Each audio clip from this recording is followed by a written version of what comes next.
talk a lot about how this is an era of surfacing. Reality is about women with the Me Too movement, Black Lives Matter, the struggles of Indigenous people, trans people here and around the world. But what also surfaces our reaction to it, how we feel about it, whether we get defensive, into denial and shame, or whether we lean in and say, what can I do? How can I help? What can we do differently? And then what surfaces our action, what we are doing or not doing about it. And there's a moment that for me was very pivotal. The country I live in, the country called Canada, there was a moment on December 6th, 1989, where the whole nation was forced to face a truth that people had been advocating for a long time, and there were conversations about it. But it was a moment where it was now staring us in the face as a country from coast to coast. And the issue I'm talking about is the reality of women and young women and girls and gender-based violence happening across the land and across the world. It was a typical dark, snowy, wintry day in Canada that December 6th. And I remember sitting on the floor watching television, my father in his traditional chair, quietly watching television. I can't remember what we were watching, but at some point a news flash broke through and there was headlines of a shooting happening at a school in Montreal. And the grainy footage showed people pulling bodies covered out of the school. And we watched as a nation quietly in horror, and there was a moment where it was realized that it was the bodies of women that were being pulled out of that school.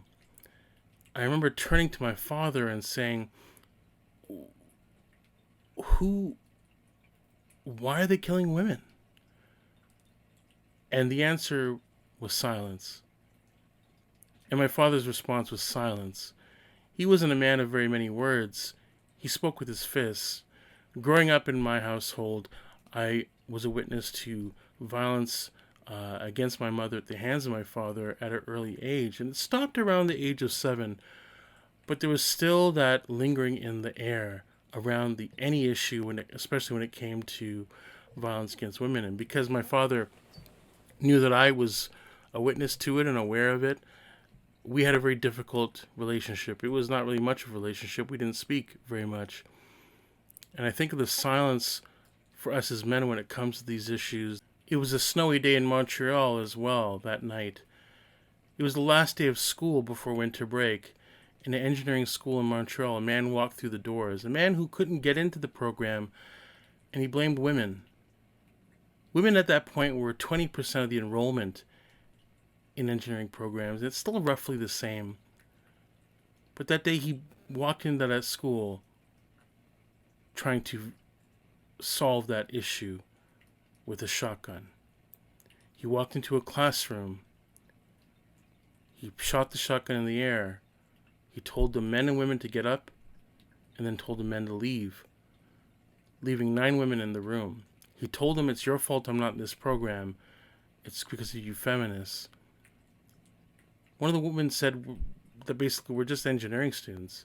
And that conversation ended in gunfire. He killed 14 women that day.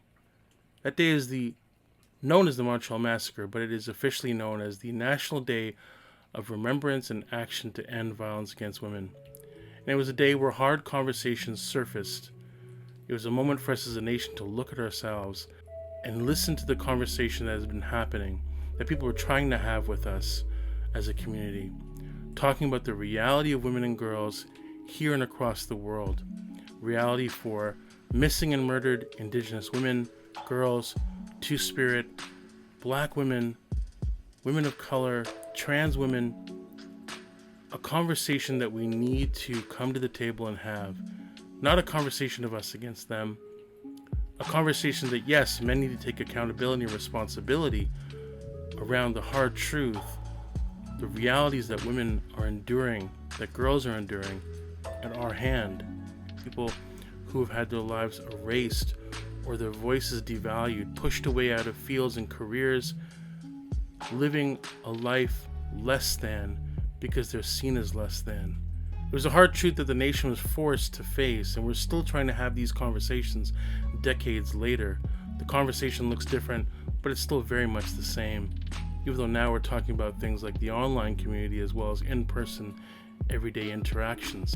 My father was an engineer, and I'm very fortunate that since 2007, doing this work of trying to build bridges of understanding between people of different genders, helping men come to terms with these conversations, engage and listen and unlearn, like I'm trying to do, of our outdated, harmful ideas of manhood, and embracing healthy, positive ideas of manhood, where we reach out and ask for help and help one another and take accountability and responsibility for the lives that we're living, recognizing how we can make a difference in the world we live in, and it starts with ourselves.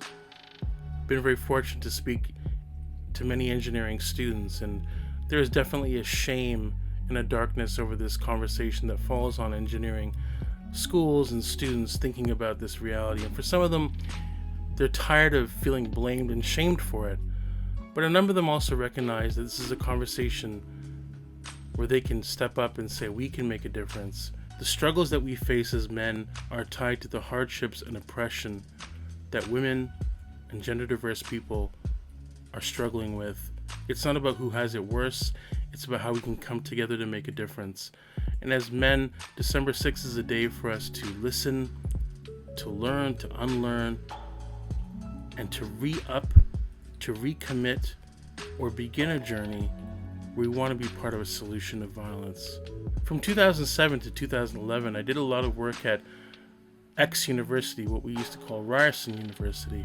And one of the spaces where I tried to really build connection, help, and support was in the engineering community, especially with the engineering students. There was one year I'll never forget. It was around December 6th one year when a friend of mine, a woman named Jolene Funk, an engineering student who had done incredible work in the community, was receiving an award and gave a speech at one of the December 6th memorials. Very quietly, after the event and after her speech, she received some flowers and a note from the men in engineering in the school, wanting to acknowledge the work that women in engineering have been doing around this conversation and how they're not alone, and wanting to be supportive of them and acknowledging the work that needs to be done and how they would have their backs and do that work. It was a beautiful moment and a reminder for me to continue to try to have these conversations, to show up for the hard conversations, to be a model of possibility to other men. In a world where we're needing more and more than ever role models of guys who are trying to get it right, it's all about being the lesson in action.